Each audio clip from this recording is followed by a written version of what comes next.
Every year or so, my wife and I pack up our car and we head to a place that's all too familiar for me. For me, this trip is about seeing people I love and may never see again. For her, this trip is about people clamoring for her attention. Hello, my name is Brad Fairley, and this is a Pecha Kucha trip on my journey home.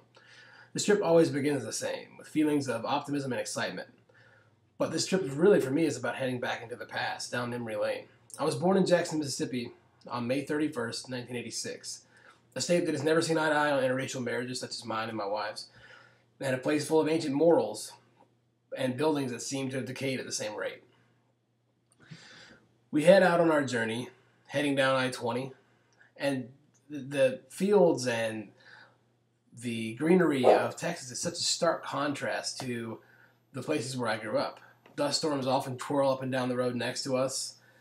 It's beautiful, wide open, it's gorgeous.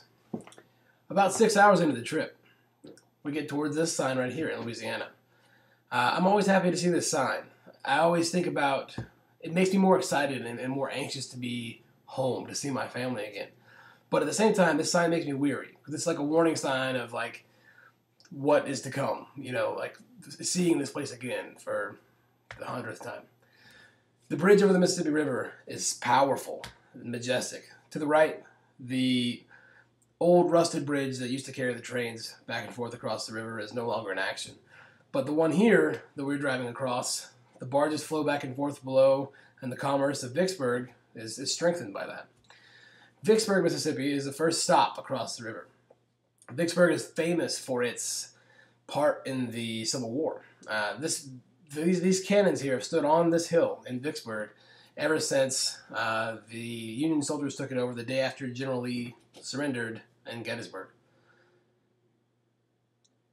Down the road a ways, we have the Mississippi Welcome Center. What this picture represents to me is how lush and how beautiful the forests of Mississippi are. This is what I was used to growing up. It's tall and majestic, and you can't see anything but the forest. I guess around this time I often start thinking about, I haven't seen my dad in maybe 3 years. So I often start thinking about, will I even recognize his face? Will he recognize me? But this is just how it is. And after my parents divorced and we moved out to Texas. The trees here, something I really want to focus on is that it's like driving in a canyon. You can't see anything. They're dense and powerful. I've always been in love with the trees in the forest in Mississippi since I was a kid. I used to go exploring in them. Further down the roadways, we have the Jackson State Capitol building.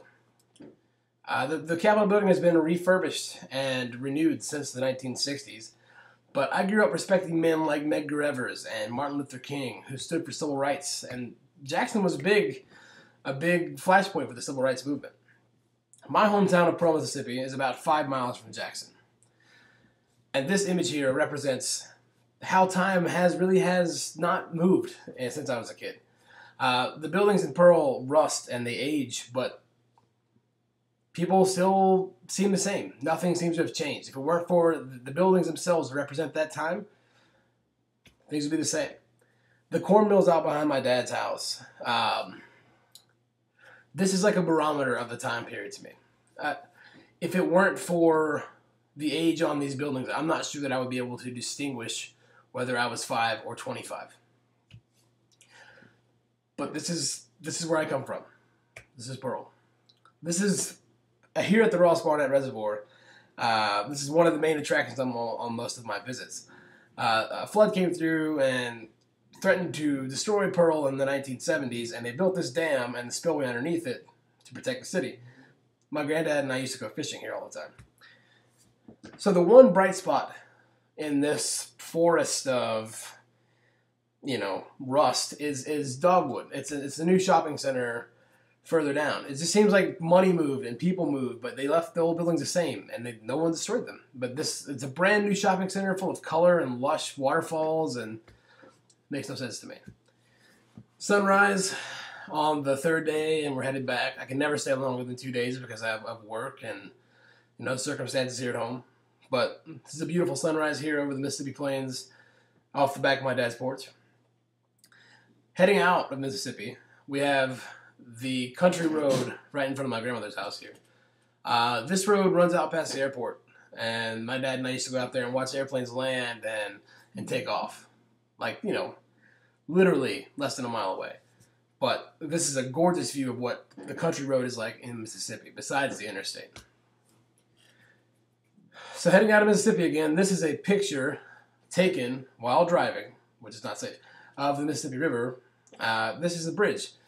The river is so majestic, a mile and a half wide, and the Indians, the Choctaw Nation, like thrived on this river before we even civilized the area.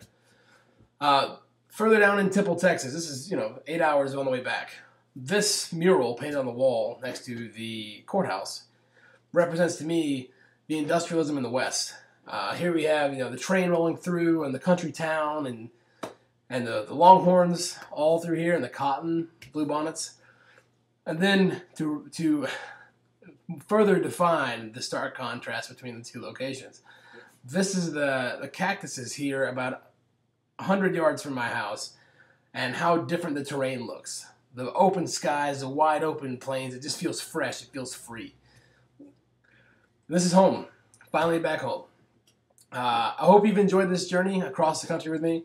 This trip means a lot to me. I wish I had the time to make it more, but this has been my trip home, and thank you for watching, and I hope you enjoyed this presentation.